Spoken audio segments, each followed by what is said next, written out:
Hello and welcome to Fumble Fever. I am going to go ahead and address the elephant in the room here. As you can see beside me, my colleague Dylan is not able to be here with us for this show. He will, of course, he will be back next for the next week's show, and we'll be glad to have him back. In the meantime, I do have his notes right in front of me and his picks for this week's games, and I will obviously be giving my picks for this week's games as well.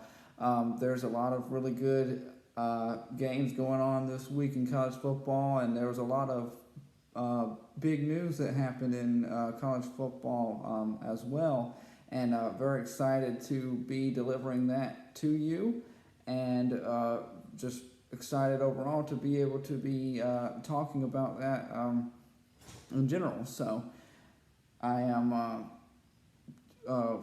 happy to go ahead and get started there, and we're going to go ahead and jump into this very exciting slate of games that we have available. The first game that we have is Louisiana Tech taking on Southern Miss.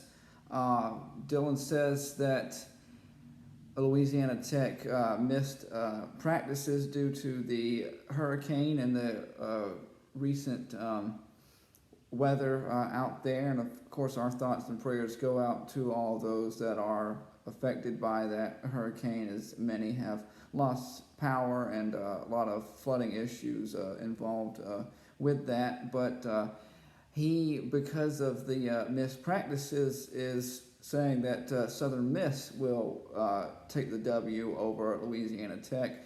Dylan, I would have to say that that is pretty valiant reasoning. I think we're going to disagree, though, on that one. It feels good to be disagreeing, as if I look down the rest of this list, it looks like we're going to disagree a lot in this video. I saw Louisiana Tech play last week against Tulane. I think they did a really great job. I think they need to play a more complete game overall, because they obviously lost that one at the end when they had a fairly strong lead throughout much of the first start of that game. But if anyone that watched that game can tell you that Louisiana Tech really probably should have won that game. That came down to a interesting call at the end, where a guy was hurdling over to try and block a field goal, and per rule, as it's set, that was called back, and that's how the game ended. So it was heartbreaking for Louisiana Tech. I think they were playing a really great Tulane team in that game, and because of that and because of everything that I've seen, I think I'm going to go with Louisiana Tech. I'd say by a touchdown. Southern Miss is not a team that I would mess with too much, but Louisiana Tech does look like, to me, to be the better game. And again, Dylan going with Southern Miss. I want to remind you too, as we make these picks, that we are keeping up with the picks throughout the entire season. We'll be recapping at the end of the year how many wins and losses we got. We went 4-1, both me and Dylan last week, and 1-0 in our underdog picks as well. So keep up with us throughout the whole year as you follow along and see how many we can get right. As we move on to the next game, we've got Wake Forest taking on NC State. I find it pretty funny as I look down at his notes here that he was circling the people that he thought was going to win the game, and he had circled Wake Forest and he had circled NC State, and then he started making lines and crossing things out, and then he did a double circle on NC State, which I obviously am taking to mean that he's picking NC State, but he did write that it was a close one, that it was a toss-up game, and I think a lot of people expecting that. Not 100% sure so far what we're really going to get from North Carolina State. We all got to see Wake Forest last week against Clemson. Didn't look very hot, but that was against the number one team in the country. I agree with Dylan here. I think this should be a fairly close game. I think these are two kind of bottom of the pack ACC opponents. I think NC State has gotten a lot worse unfortunately, than what they've been in the past. And I think Wake Forest, if you were watching that game against Clemson, especially in the first half, I think they had multiple moments where they were a play or two away from creating enough momentum to actually make that a closer game than what it was.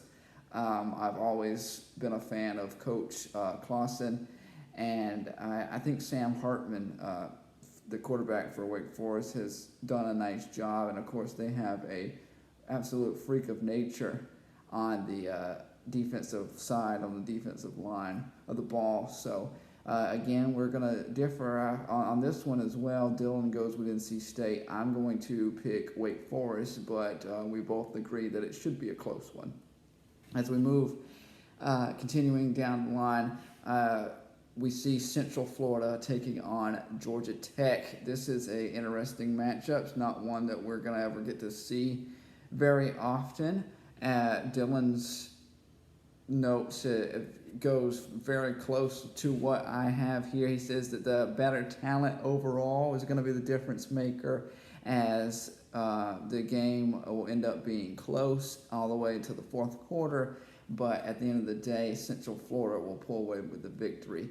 Now, I was actually shocked to see at first how close the point spread was in this game. I think only a 7-point margin when it first came out. It may have went up or down, as it typically does throughout the week. But Central Florida only expected to win by a touchdown. I don't think Central Florida is anywhere near the team that they used to be in the few years past. But if the Georgia Tech and Florida State, Lord help Florida State, but if the Georgia Tech and Florida State game last week was any indication to me, then I don't think that Georgia Tech, I wouldn't say stands much of a chance, because I think they could keep it close for a pretty good while. But I think that Central Florida's just got too much star power, too much offense for Georgia Tech to be able to handle.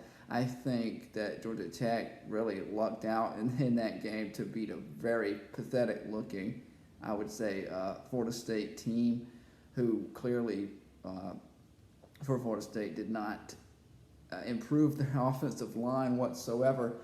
So, with that being said, I think that Georgia Tech, by the way, I think that the Yellow Jackets, as I was indicating last week, when we saw them, they finally decided to throw the ball, and it was a disaster in the first half, but they kept at it, and wouldn't you know, they actually ended up getting a touchdown that ended up helping them secure the victory and win that game, a passing touchdown. So I think it's like I said, you got to keep on trying. If you're Georgia Tech and you go into this game, you need to continue trying to throw the ball, get away from that option. I do understand it takes time, especially with the players that you got, but the more you get these guys acquainted to the system that you're trying to run, the better it's going to get for you. And if we keep continuing to see that, then we can continue to keep seeing Georgia Tech make those types of improvements. So overall, I think it could be maybe a better improved Georgia Tech team, but still, like Dylan said, way too much talent. I'm going to have to go with Central Florida as well.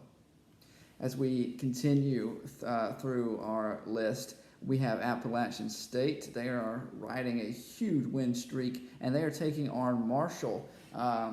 This may come to a bit of a shock to a lot of you guys, but Dylan actually has Marshall, and he is saying that quarterback Grant Wells for Marshall is going to be the difference maker in this game, and that should give Marshall the victory, who, by the way, is not favored here. Appalachian State is. Dylan, I will say that I do like the reasoning behind this. I think Grant Wells is a excellent quarterback. A lot of people don't know his name, haven't been able to hear him very much. I was able to watch that very first game on the week where there wasn't hardly any football at all when Marshall took on, I believe, Western Kentucky. Um, and they fared fairly well in that game. I don't know how much of an indication we can really write off of that. I don't think that was a excellent defense, obviously, that they were facing. I think that this is going to be a serious test for the Thundering Herd, and if they're able to squeeze past Appalachian State, I think that would be a fairly shocking victory. I think it would be a great victory for the program moving forward. These win streaks, like the one that Appalachian State has currently, do scare me a little bit because of the fact that I know that at some point it's going to end. I don't believe that it'll be this week, and I think Appalachian State continues their hot streak, pushing into the mid-20s now.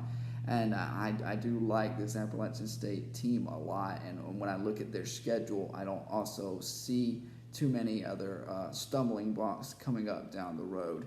But I do like what I see from Appalachian State. And our final game here, really good game between two ranked teams, two ACC opponents. As we continue to wait on the SEC and now the Big Ten, who has also decided that they will play coming up in October. I think we have, like I said, two really good matchup here is between Miami and Louisville. And this one is, I think, going to be really close. Dylan is going with the Hurricanes, and he says that the defensive line is better, and that is why Miami.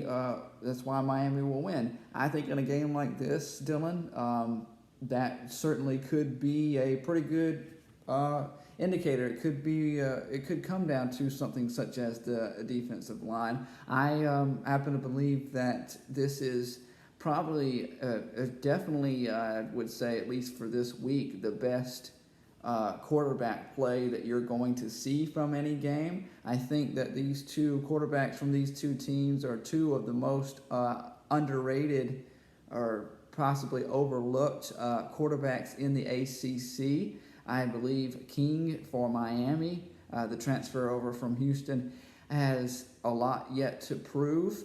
He had a really slow start in that Thursday night game last week, but ended up finishing nicely and showing what he can do with his legs as a mobile quarterback. And I think Cunningham for Louisville is another quarterback that he's on the rise as he continues to improve every season. And Coach Scott Satterfield has done a nice job with that Louisville program overall, and has really brought them into a place to where a lot of people are finally really excited about Louisville football, and a lot of people believing that Louisville can finish perhaps ACC-wise in the top three, possibly. I could probably myself would have them finishing around fourth at the highest, just behind North Carolina and Notre Dame and Clemson. So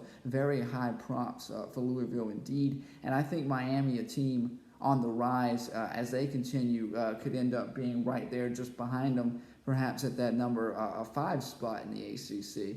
So with those two teams doing so well, I think, as you already could probably guess, I'm leaning a little bit towards Louisville for this one, because I think they're a little bit more ready than Miami is right now. I think with all the new pieces, especially coming into Miami, that's going to factor into this game and make it a very fun one to watch, something that I'll be watching very closely.